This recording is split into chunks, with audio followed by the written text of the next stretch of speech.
Você já assistiu a primeira parte do vídeo onde eu conto a minha experiência como cast member? Ótimo! Agora chegou a hora de saber o final dessa história. Bora? Bem-vindos mais uma vez ao canal. Hoje é dia de contar o resto da história sobre a minha experiência como cast member. É tanta coisa para contar que não coube em um vídeo só. Mas hoje eu vou contar todos os outros detalhes. Fica ligado! Se você ainda não está inscrito aqui no canal, já se inscreva, toque no sininho para você receber notificação, porque sempre tem novidade. Não esquece também de deixar aquele joinha, deixar o seu comentário e compartilhar esse vídeo com os seus amigos. Uma das coisas que as pessoas sempre querem saber é se a gente tem acesso livre aos parques, e sim, temos nos momentos de nossa folga, é claro, e sem uniforme. Geralmente nas folgas a gente aproveitava algum dos parques ou até ia para algum outro tipo de passeio, como para um outlet, para o Florida Mall, que era um pouquinho mais distante, a gente não ia tanto assim. E a gente também gostava muito de Downtown Disney, onde hoje é Disney Springs. Era bem diferente por lá e tinha uma área que era o PI, Pleasure Island, ou seja, Ilha do Prazer. Tinha um monte de baladinhas, de barzinhos, então era para lá que a gente ia, até porque às segundas à noite, cast member não pagava nada para entrar. Então a gente entrava num lugar, saía, entrava em outro, saía, entrava em outro e enchia a cara com tap water, água da torneira. E é gratuita e com muito gelo. Mas eu tinha o costume de ir sempre ao Magic Kingdom depois do meu trabalho. O meu turno, a princípio, terminava às 18 horas. Isso antes de chegar ali, época de celebração de Natal. E esse era também o horário que aconteciam wishes, que é a queima de fogos daquela época. Então, às vezes, a gente acabava se atrasando um pouco e não dava tempo de sair ali do lugar separado onde a gente ficava, justamente porque eles fechavam a estradinha por onde a gente tinha que passar, que é onde saem os fogos de artifício, e aí a gente tinha que assistir ao wishes ali dos bastidores, mas numa vista bem privilegiada, e eu adorava, nunca deixava de assistir. E quando dava tempo da gente sair antes, ao invés de seguir com o pessoal, eu acabava indo para o parque para assistir o wishes de lá, ia em alguma atração e depois ia embora. Não era permitido de forma alguma ir de uniforme, mas meu uniforme era uma calça preta sarja, uma camisa colorida, e aí, como já era um pouquinho friozinho, ainda mais no fim da tarde, eu colocava blusa de frio. A blusa de frio do uniforme era um moletom cinza ou uma blusa de soft preta, totalmente discreta, que não tinha nem bordado nem nada, totalmente diferente de como geralmente são os uniformes por lá. Então eu colocava só essa blusa por cima da camisa colorida e subia para o parque feliz da vida. Me perguntaram e perguntam sempre se eu costumava ver os personagens sem fantasia. Bom, o que eu entendo por fantasia de personagem são as roupas, né? Como eu comentei antes, o Mickey tem a fantasia de feiticeiro, tem a fantasia de mágico, e sim, já vi sem essa fantasia, mas com alguma outra roupa, com alguma outra peça no lugar. E quanto às princesas, que também me perguntaram, elas eram sempre muito comportadas, sempre muito gentis, do jeito que a gente realmente vê nos parques. Elas realmente são princesas. Me pediram para contar algum perrengue de trabalho. Eu, sinceramente, não consigo me lembrar de algum perrengue específico. Prometo que se algum momento eu acabar recordando de alguma coisa, eu volto aqui ou no Instagram em algum lugar para contar para vocês. Mas hoje o que eu posso falar é que no começo, para mim, perrengue é que eu não tinha tantas horas de trabalho assim. Isso comparado com quem trabalhava em lanchonete, em loja, que sempre podia pegar horas extras. Inclusive, se você trabalhasse em uma loja, você podia pegar hora extra em outra loja por conta do seu treinamento, até em outros parques. E eu tinha um treinamento muito específico como costume, então eu tinha uma dificuldade maior de conseguir as horas extras. Isso no começo para mim foi um pouquinho difícil, eu queria trabalhar mesmo, ganhar bastante dinheiro para gastar no outlet. Mas depois isso foi melhorando, a minha carga horária passou a ficar maior logo e depois de um tempo eu consegui pegar também várias horas extras nos parques. Sabe aqueles horários que são exclusivos para hóspedes ou pessoas que compram ingresso para ficar uma hora a mais no parque? Então eu fazia parte disso nas horas extras, eu ia distribuir as pulseiras, controlar o acesso das pessoas, encaminhar as pessoas para a saída caso estivessem sem a pulseira, isso tudo com um bom Disney look, assim, no melhor jeito Disney de ser. Também na hora do fechamento do parque, com aquelas luvas do Mickey, dando tchau para os visitantes, entre algumas outras coisas do tipo. O que me lembra de dois perrengues, na verdade. Um deles foi que um desses trabalhos que eu fiz de fechamento do parque, do encerramento, eu fui pegar o uniforme, que isso por si só já era um perrengue, porque a gente tinha que ir num lugar que tinha um monte de roupas, de uniformes de vários cast members e a gente tinha que localizar a roupa. Eu peguei a roupa errada, mas assim, não tão errada, porque tinham dois tipos de trabalhos bem parecidos. Das pessoas que iam controlar o fluxo e das pessoas que iam ficar ali na saída, né, dando tchau para os visitantes. Então eu peguei uma roupa ao contrário e fiz todo o meu shift, todo o meu trabalho com esse grupo errado.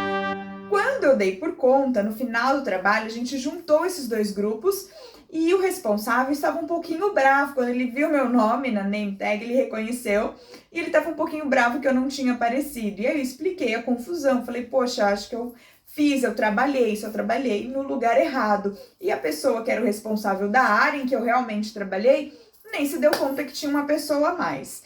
Então, ficaram ali um pouquinho, né? Aí, por fim, ficou tudo bem. Tive que ir lá conversar, não sei com quem, porque daí eu tinha feito meu ponto, era no totem, né, no computador, pela tecnologia, mas aí ajustou tudo. Só você ouve uma bronquinha ali, só no fim do dia que você já está cansado, porque eu fiz a hora extra, fazia, né, as horas extras depois do meu horário de trabalho normal. Tanto que na semana do Natal, eu trabalhei por 80 horas. Eu trabalhava das 7 às 7 no meu trabalho normal e seguia direto para a hora extra lá no Magic Kingdom mesmo, até a meia-noite, 1h da manhã. O outro perrengue que eu peguei de hora extra foi em um hotel, mas não tinha, assim, uma informação que eu soubesse de fato que eu ia fazer. Juro para vocês.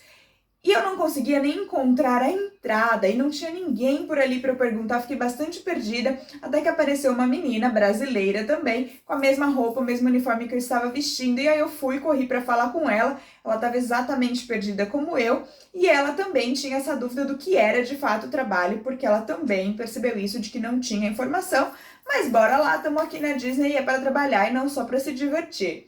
E a gente descobriu que era para lavar louça, ok, nada contra. Mas olha que perrengue que foi esse dia. Deixaram tudo muito nas nossas costas e a gente nem sabia que estava lá para isso. Pediram para eu contar um pouquinho da sensação do último dia de trabalho. E olha, foi assim uma sensação indescritível, eu não sei dizer. A gente chega para o trabalho, todo mundo assim muito sentido. O pessoal que nos acolheu também, que são funcionários mesmo, que moram lá em Orlando, né? Esse pessoal um pouco mais velho que cuidava tanto da gente, eles já chegavam super emocionados lá nos últimos dias. E no último dia não foi diferente. A minha chefe Ana até escreveu o e-mail dela aqui num papel que eu guardo do mesmo jeito até hoje. Acho que da próxima vez que eu for para Orlando, eu vou até escrever para ela, quem sabe ela ainda usa o mesmo e eu posso até reencontrá-la. E foi um dia assim, meio pesado, a sensação de dever cumprido, contente porque eu estava indo para Nova York, mas ao mesmo tempo desacreditando que deixaria tudo aquilo. A gente trabalhou normal, tinha as nossas funções para cumprir. Os personagens também, alguns ali acabaram se despedindo um pouquinho, e apesar de cumprir a nossa carga horária tudo certinho, eles foram muito agradáveis assim o tempo todo. Foi um dia muito especial. Sobre o ponto positivo e o ponto negativo de morar em Orlando. O ponto positivo é que a cidade ela é incrível. É um lugar limpo, um lugar muito alegre, um lugar que as coisas funcionam muito bem, a gente encontra de tudo. Mas o ponto negativo para mim naquela época era a falta de ter um transporte próprio. Hoje a gente viaja para lá e a gente sabe a diferença que faz ter um carro. Então, por mais que a gente tivesse ali os ônibus que nos levassem para o trabalho, a gente tinha um ônibus que ia para um outro condomínio que era bem ao lado do outlet, dava para a gente aproveitar, ônibus para o Walmart, mas a gente não tinha assim tanta flexibilidade, tanta liberdade quanto quando a gente está com o próprio carro. Mas confesso também que esse foi assim, acho que o único ponto negativo que eu consegui encontrar para não deixar de responder isso. E para terminar, me perguntaram também sobre as vantagens e desvantagens de trabalhar na Disney. Como vantagem, eu vou colocar aqui a experiência que é única. Por mais que você tenha uma segunda oportunidade de trabalhar lá, você vai ter uma outra experiência única. Cada uma, claro, vai funcionar de um jeito. Eu, inclusive, me arrependo bastante de não ter voltado quando me chamaram para um outro programa que já nem existe mais. Outra vantagem para mim foi que agregou para minha experiência profissional. Para a experiência pessoal também, claro, mas para a experiência profissional. Eu vejo muita gente falar que, assim, é um trabalho, mas que acaba não sendo parte da experiência profissional. Isso porque você não precisa estar num curso específico, você pode ser estudante de qualquer área para fazer o programa. Então, para alguém que vai trabalhar, de repente, com arquitetura e trabalhava num restaurante lá em Orlando, né, em um dos restaurantes da Disney, talvez não faça tanto sentido. Mas, para mim, eu aprendi muito sobre as questões de hospitalidade, do bem receber, que é algo que eu gosto bastante, aplico muito nas minhas aulas e no meu trabalho na de férias em Orlando. Além disso, eu sou formada na área de turismo, sou docente na área de turismo, então eu trago essas experiências muitas vezes quando é pertinente para a sala de aula. Também sou profissional de eventos, então eu trabalhei na parada e isso com certeza contou bastante para o meu currículo. E aí, por fim, que eu nem imaginava isso alguns anos atrás, mas aí foi plantada a sementinha da de férias em Orlando. E claro, a vantagem de ter acesso aos parques, isso sim, né? Só para não deixar de citar, mas é indiscutível. Quanto às desvantagens,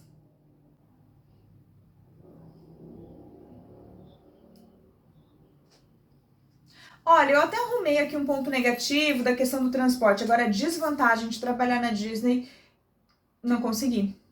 Eu falei que já joguei um monte de coisa fora, mas vou mostrar aqui rapidinho para vocês algumas coisas que eu tenho, como o meu Social Security, que já, claro, não é válido mais, um livro de segurança sobre, né, o comportamento para segurança, questão de saúde, condições de segurança, como se comportar no escritório, tudo para os funcionários da Disney, porque sim, gente, eles têm a segurança como uma questão bem rigorosa, inclusive nos bastidores. Um guia de serviços para guests que tenham mobilidade reduzida, deficiência auditiva, deficiência visual ou qualquer outro tipo de necessidade desse tipo. Uma tag de mala que eu nunca usei e é de papelão, mas mesmo assim eu guardei. Aqui um folheto contando algo sobre costuming, quantas pessoas eles vestiam na época, que era muito menos do que hoje, e outros detalhes sobre a área. Um cartão de boas-vindas no meu treinamento como costuming, e alguns guidelines, né? A gente tem aqui na parte de trás. Faça contato visual e sorria, agradeça cada visitante. Enfim, uma série de coisas que eles sempre esperam do comportamento de um cast member. Aqui, mais alguns. E aqui um Cast Atlas, então mapa dos parques e de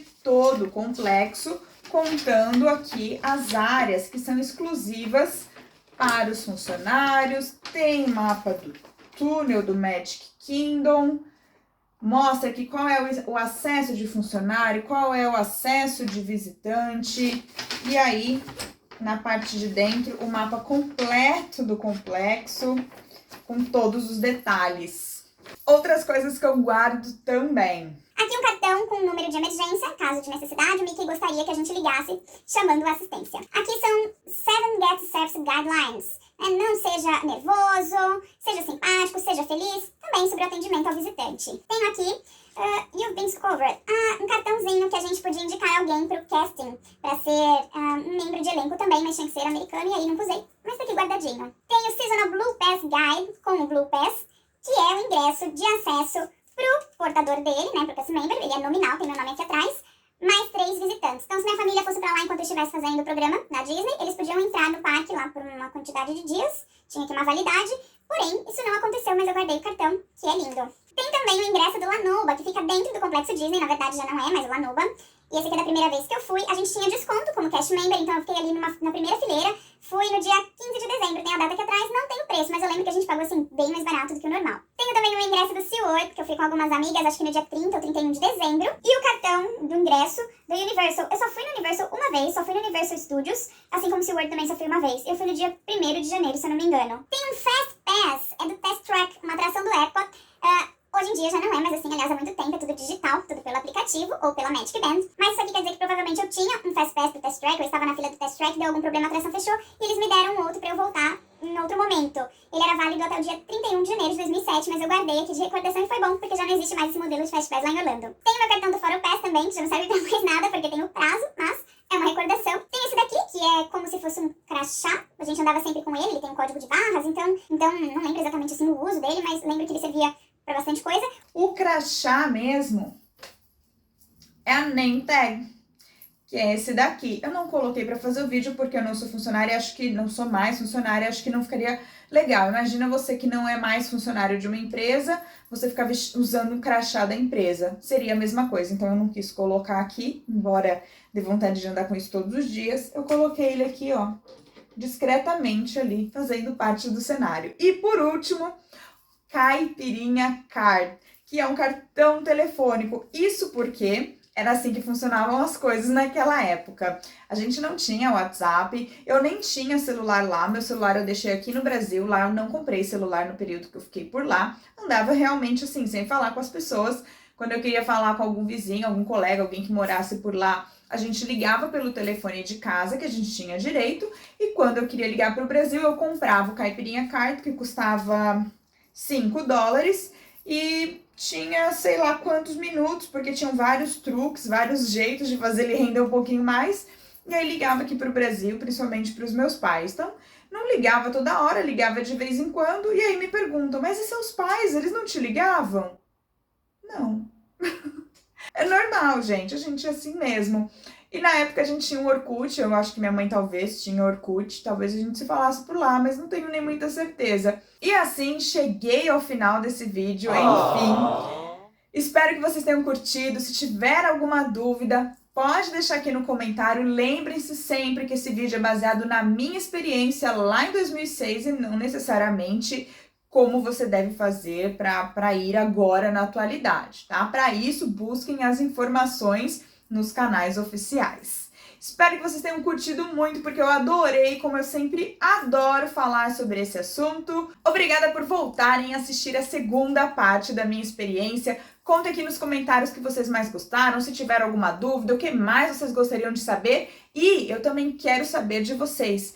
Qual outro assunto vocês estão esperando para ver vídeos aqui no canal? É só me falar que eu vou providenciar para vocês. Até a próxima!